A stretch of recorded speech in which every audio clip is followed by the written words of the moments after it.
What a great day it is today. So we're going to get started by letting you know that my name is Ersula Odom and I'm the CEO of Sula Too. And we make old, new, and everything we do. And today I'm taking a story that you know and go a little bit deeper with it. I portray Mary McLeod Bethune, and I often tell the things that she does. But I had an idea that some of the things that I talk about, they're like sound bites. So today we're going to talk about something in a little bit more detail. So it may be something that you know that Mary McLeod Bethune picked cotton. And I'm going to be using two cameras today. So bear with me as I do that. I'm going to change it to another camera. This is a book that talked about Mary McLeod Bethune. Okay, there. And they have a picture of her. And I want to share something with you because I actually don't like that picture of her. But then I put one of me. That's me at about the same age. And the reason that I'm talking about this is because when I was growing up, I lived in an environment that was somewhat similar to what I believe that she grew up in. And that's why I feel like I can relate to what happened in her life. When she said that she picked cotton, I picked cotton too. So do you know what that experience is like? I do. And I'm going to share that with you today. I'm going to talk about what it was like to pick cotton. Yes, I am old enough to pick cotton. Okay. And in fact, to that point, and the reason I showed that picture is because I grew up in the backwoods of Georgia, and that means that that experience was such that it gave me the functional knowledge of knowing about things that happened like in 1890s or so, because that's the time capsule that I lived in. Because my grandparents I lived with my grandparents, so they told me about the stories that took place 60 and 70 years prior to me. Then the environment itself was a farm and rural area, which meant that it didn't have the same kind of hustle and bustle that cities had. And the functional way that we live was quite simple. And that may be functionally 150 years prior to current day individuals' knowledge, experience. So I'm going to collapse that time frame and share what I know, share what I've heard, and also have some things in real time. Now, about cotton. Okay. About cotton. This book, written by Ruby Radford and illustrated by Lydia Rosier. This is what they said about Mary McLeod Bethune and picking cotton.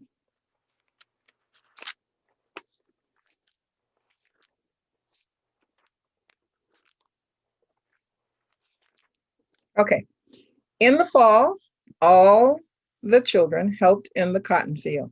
Mary's two hands flew as she picked the fluffy white cotton. Soon she could pick 250 pounds a day. At the end of the day, it was fun to ride to the barn on the wagon full of cotton.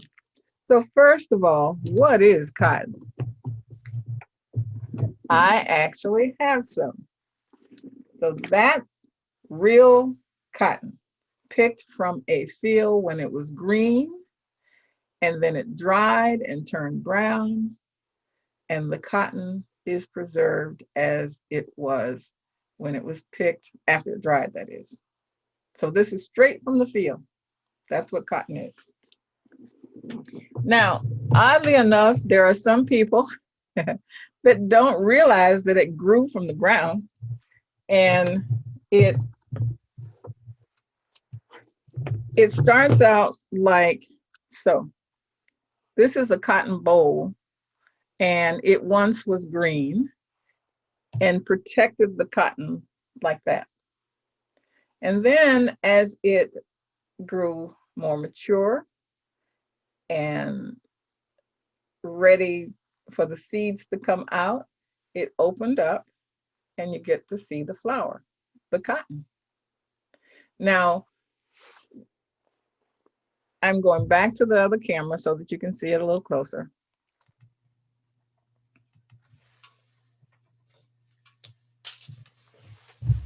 So that's it. That's what cotton looks like up close and personal after it's dried. I'll let it, there you go. Now, one of the things I wanted to point out is that this right here, when it's green, it's very sharp, and as it gets hard, it hurts as well. Little children, their hands were perfect to pick cotton because they could go in and pull it out of the bowl like that in between those things that hurt. And I wanted to show you a picture from back in the day where there were people picking cotton. And if you could see right here, there are children there. All of those are children in between the adults, and they could pick cotton. Now, I'm not talking about slavery time. I'm talking about after that, when people were working in their fields and making money by taking loads of cotton to the mill to have it weighed like so. And based on the number of pounds is what you would get paid for that cotton. Now that's slightly different from what I experienced, because when I was growing up, we had those cotton sacks like that, but we dumped our cotton out on a bigger square that was probably about as big as the building that's behind them, laid flat on the ground. And you dump that cotton in there, and then you tie up the opposite ends. Like the two ends come together and you tie that up, and then the two opposite ends come together and you tie that up. So you have a bale. And the one thing I could say to give you an idea is, like, you bring these two ends together like that and you tie it, then these two ends come together like this and you tie it, and then there's a hook that picks up the whole cotton and take it off to the truck. So that was fun. Now, one of the things that you often see are people in the fields, and this represents hard work. And usually they're talking about it in a way that's not quite so pleasant, because they're talking about how Black people were used to work the land, and people got rich. But also there were people, including my family, that owned their own land after emancipation, and they worked their own farms. And all of it was not sharecropping, because we didn't sharecrop. We planted our fields, harvested the product, and took it to market to be sold to earn money. And so that's what I see when I see that, working our fields. But yes, there were people that had large fields, and they needed additional help, and the community would go and help and make money. But the point the reason that I'm bringing this up right now, showing you this picture, is because there's something else going on here that nobody talks about. I see something different because I lived it, I experienced it. What I see is that as these people are picking this cotton, and that big white field, I mean, in real life, you just see a sea of white. And then as they pick it, that white disappears because it goes into the basket and it turns into just the stems and what have you. But as they're doing that, you see these adults right here, they're talking. They're having a communication. I mean, they're communicating. They're having a conversation. How do I know? I was there. I heard them. They were talking about things that happened in the community, They were talking about family members. They were talking about plans that they had. They were talking about what was going on in the field. And it was just, that moment for some of us had a sense of pleasantness to it. Because that's also a moment where young people could hear older people talk. We didn't say anything, but we heard about what they were talking about. And with my being the family historian, that's some of the times that I heard about ancestors that were long since gone, because maybe my grandmother was talking about her grandmother, her mother, and I heard it. And with my grandmother happened to be the last of the children of her generation, her siblings, she was the baby child. That meant that when her sisters and brothers passed on, she held the stories of all her nieces and nephews, grandparents and parents, because she was the surviving sister. Now, that meant that I heard them because people were coming around wanting to talk to grandmother about their ancestors. So why do I say any of this? Is because when I talk about Mary McLeod Bethune, I'm talking about real time and real people and real events, things that they actually did. And when I talk about cotton, it's like I say, Mary McLeod Bethune picked cotton, ... Well, what does that mean?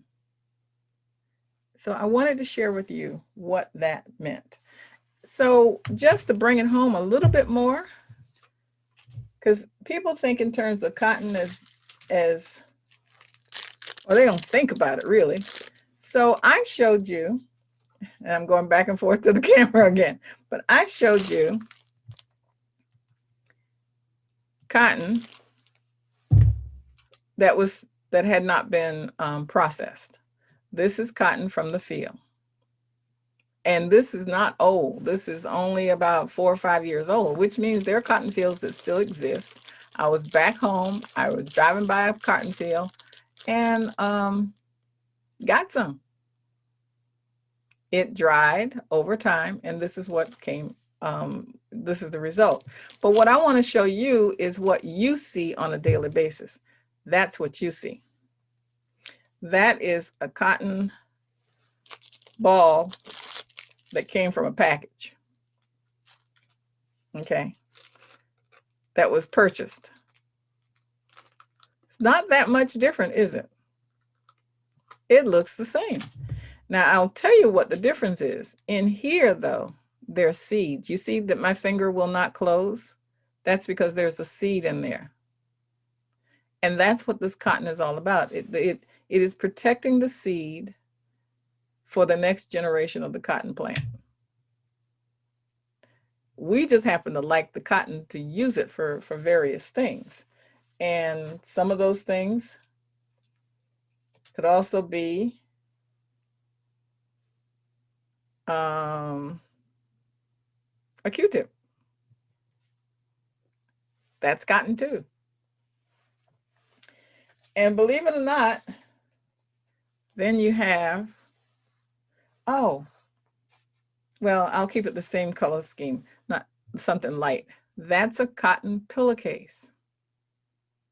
Okay, so the evolution, and I skipped a step because it was a different color, but you know what? That's cotton as well. So the thread, okay, is what is an example of what cotton turns into. And when it's taken to the mill and turned into thread and fabric and what have you, then we get clothes, we get sheets and pillowcases and things like that, and on a myriad of other things that we wear or use. So in skipping a step, you know, they blame Eli Whitney and the cotton gin for the reason that slavery was such a big thing and it lasted longer than it probably would have. And the reason for that is, you know, I said that there was a seed inside. And so if I pull this, okay, if I pull this off, there's a seed inside there. And in order to get to that seed and get the cotton off, I have to pull it apart. There's the seed right there. Okay, I'll let it focus. There's a seed right there. And that seed can be used to plant another cotton plant. And there are lots of seeds in that one cotton boll. But what's left is that cotton. And somebody figured out one day that that is what could be used to make clothes. Okay. But that's a process. You saw what it took for me to do that. And also the fact that, you know, I had a few leaves in there and what have you. They came up with a process to take those leaves out. I mean, to not take the leaves out, but take the seed out of to separate the seed from the cotton. And one, they took the cotton to make clothes and what have you. Two, they took the seed to to make other plants. And then three, I understand that there's something called linseed oil. I didn't know that was cottonseed oil until just recently when I was looking for information about this. So they learned to process this plant in a lot of different ways. Now, if you want to see a cotton gin, as in Gin, go Google it, cotton gin. And you will discover too that gin is short for engine. It's a cotton seed separator engine. And they could do it really fast. And when they learned that they could process that separation process quickly, then the demand for more cotton increased. And the demand for cotton meant that somebody had to pick it. And that's why slavery and cotton seems to be so united in our minds, because that kept it going. That made it a money-making machine. That gin was a money-making machine. I also wanted to share with you something that would help you understand that this is not the only thing that got hard in order to protect its seed. Okay. So does an okra. Now, okra is something you probably are a little bit more familiar with. Now, in the store, they're green. So imagine that this was green one time, okay? It was green. And it was something that we chopped and sliced and put in soups and fried them. And that's how we think about it. Chopped, fried, or in soups. But this is hard and dried because there's seeds inside. There. And those seeds can be planted, just like the seed from the cotton. Now that's a little bit of that's been around for a while, so those seeds look a little puny. In fact, I have some that look a little bit better than that. There you go. Those are actually okra seeds that I'm familiar with. The ones that just came out of that particular pod didn't look so healthy. In fact, they look like they are just not going to work, not going to make it. But these should. Anyway, that's what I want to share with you. Now, what I'm going to be doing on an ongoing basis is that because there's so many things that Mary McLeod Bethune did that we simply think of in sound bites, I want to go and get the information and make it tangible, make it real, so that you can have the connection between those stories and the things that are a part of our everyday life. That's what this is about. Or do a deep dive on why did she think that? What caused her to be that way? If we can uncover that, because sometimes we won't. But where it's available, I want to make the connection. So I also have someone here with me, Danielle Jenkins. Do you have any questions about anything? Well, a couple of questions. Can you hear me? Yes. Okay, so I was absolutely fascinated with the fact that you are connected with, right here in front of me, a person that I can talk to who knows what it's like to actually pick cotton and not have it just be associated with something that is just like slavery. Mm-hmm. For me, it seems as if you mentioned one thing about how your family was able to take the cotton to the mill and actually provide for your family. So Mm-hmm. not every person that was picking cotton was necessarily a slave. It actually still was something that was very impactful for your family's livelihood. The only thing, well, I would say the thing that makes work good or bad is if that work is being done and there is no benefit to you at all. Mm-hmm. Um, Yeah. Now, some would say having a house and well, a shack and a place to stay and food to eat was a benefit, but no, if your freedom was taken from you, that is not a benefit. That is the Mm-hmm. cost of all of that. Um, and it's a huge price to pay. But after emancipation, there were African Americans, there were blacks that owned their own land and they worked their land. And some were a part of sharecropping, which was a system that was stacked against them. But then some were in pure ownership, where they worked the land and they went and negotiated the price for the property that I mean for the produce that they provided, the food, the product that they provided. Mm-hmm. And the other thing that my grandmother did, like she had a pecan orchard. There were like 12 or 13 pecan trees. And she would hire somebody to come and climb those trees. And they had big old trucks. And I remember this, and this is not a commercial, it just happens to be a fact of what they did.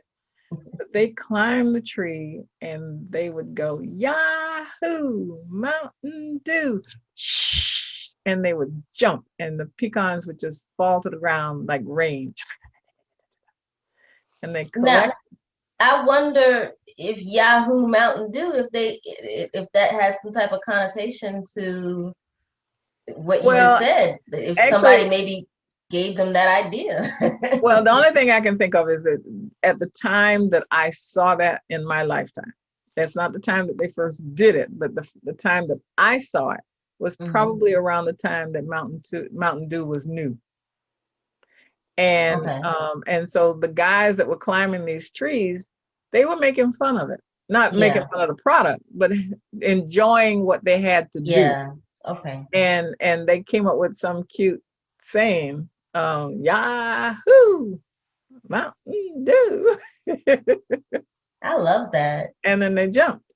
And the Yeah. pecans just fell because they too were their shells had opened and their fruit or their product was ready to come to the ground. Um, I have a question. yes, So with the cotton, how long did it take to grow? Like from planting it?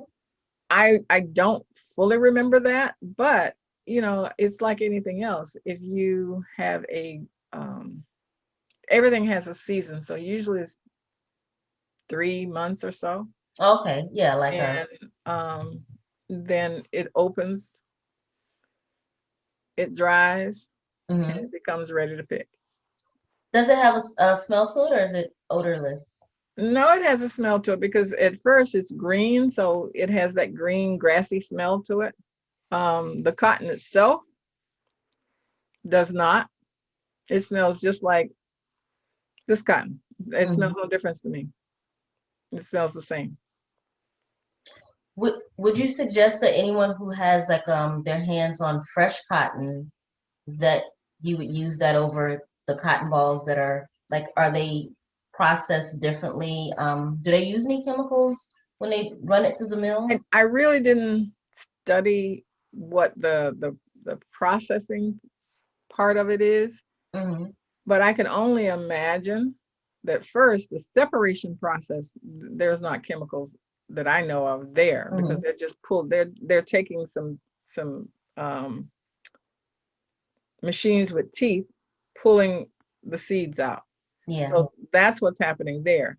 But in today's society, you know, everything is bleached and debugged. So they they probably put it through some process like that to sterilize it, because when you bring something in from the field, you're bringing in live critters too. So Yeah. What was that? um, huh? Oh, go ahead. Well, and so in order to make it mass produce it, make it available to the masses, you have to protect the society from whatever might have come in with that Yeah. plant. Um, Now, when I think in terms of bugs, I this is something for somebody to research. I did not, but I know about it. There was a plague. Now, right now we have greening for oranges and citrus, Mm-hmm. which destroyed a lot of trees, and a lot of people were devastated by that. Well, the cotton industry had something called the boll weevil, and that was a bug that loved cotton plants and destroyed those fields. Really? Yeah, yeah. So So that that brings me to my question. What spell the word that you're saying, bowl or bow? BOLE. It's a What is bowl. bowl? Like, so that's the name of it when it does this? Like how Yeah, it starts that's out? a cotton bowl. And then B when it B opens, O it's L like a E. bud. It's a cotton bud, you know. It's But a that's the term that it's used as yeah, BOLE. yeah. And Okay. and then when it opens, you have that flower, and which is cotton. And you can pull it apart and fill the seeds. Yeah, And you're saying that the green part of it, it turns brown, right. and that Just parts of like it. that turned brown, so Mhm. did um the cotton plant. This was green at one point too, because this doesn't grow. I mean, just think about it. It's like a tree. Yeah. A limb from a tree will it's flexible, Mhm. but when it hits the ground and is separated from the source of life, Mhm. it turns hard. So I'm does just I'm fascinated by the fact that it can turn out like this, and then it open and something fluffy is inside of there. Like yeah. it's a very beautiful. Is it a flower or just a bud? Actually, It's I a, I call it right? a flower. I like I said, I am not An expert a on cotton. No, technical we're just person. This is yeah, just no, my experience from what with I know. cotton. I'm just fascinated because I'm just saying, as you know, I'm only in my mid 30s, and I have never had. I mean, through you, I've seen cotton buds and stuff, but just to hear someone who actually has had firsthand experience with picking it, knowing how it was used to go through the mill, and then just knowing that now the clothes that we wear, the fabric of our lives, which is literally what we have to thank this beautiful little plant flower for. And I've never associated cotton negatively, because if it were not for people who pick cotton, we would not have the beautiful fabrics that we have. Thread, people use cotton for everything for the most part. So I just think it's amazing that you're giving the history behind not history, your experience and a little bit of history for us, and connecting that to Mary McLeod, and just bringing some beautiful energy around it, because I think it's beautiful. So there was also something that happened. I'm just talking about the culture of being in that field. Um, The conversations that you the overheard. conversations, yeah, but also sometimes people would get a little mischief going, dealing with sometimes it's reality. But those fields had snakes in them, and so whenever someone spotted a snake, they would go snake, and everybody knew to get out of the way. And then there would be this one person that's brave enough with the hoe or something like that and go kill the snake, right? And protect the rest of the people in the field. Because out there were rattlesnakes, and those things are deadly.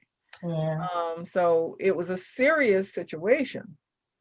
But sometimes somebody would go, snake, and there was no snake.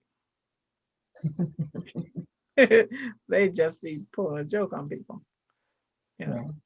And it's mainly you're talking children to children. Now, if a child did that and caused an adult to react, that might not have turned out so well. But anyway, so this is what I'm going to do. I'm going to find things that we can explore just a little bit, go a little bit deeper than she picked cotton, dot, dot, dot. So what is the dot, dot, dot? That's what we're going to be talking about. All right. And if you actually, you know what I would love is if people would comment about their experiences as well. This is going to be on Facebook, on YouTube. Tell me about what you know. I mentioned that the variation in the sacks that we use, I saw them weighing it in the sacks that was already there. Or maybe, oh, I just realized that maybe it was the same thing. They were weighing the sack that was on a person's back. Now it sounds like a poem. And then they dumped it into bigger things that I was thinking of. That's probably what happened.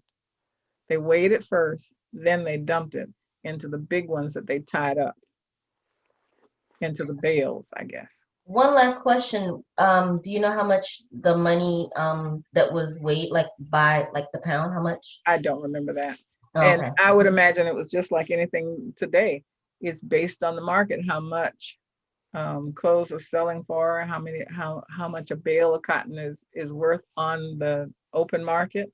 Mm-hmm. How scarce it is, and if they had a bad crop, and then there's only one or two people that had, or one or two farms that had a good season, Mm-hmm. then they're probably going to get more money for it. Now with African Americans, yes, they had to figure out how to negotiate to get the best prices, and they probably did not get the best prices, obviously, because of the times. But nevertheless, if a person wants what you produce, they've got to come up with something, Yeah. you know. So what I was saying earlier is that if you have experiences about picking cotton, or if you've heard stories from your ancestors about picking cotton, and I'm not really looking for the horrible sides of things, we all know about that, okay, but what are the experiences that are not talked about? Let's share those, because it might lead to something that could be used today. Who knows? So with that being said, on to the next discovery. Come back next Tuesday, and it's either going to be from 9 to 10. We'll work that out. But whatever time this is being shown to you, it'll be somewhere around 9 or 10 o'clock in the morning on Tuesdays. Look for me, because I'll be looking for you. Take care.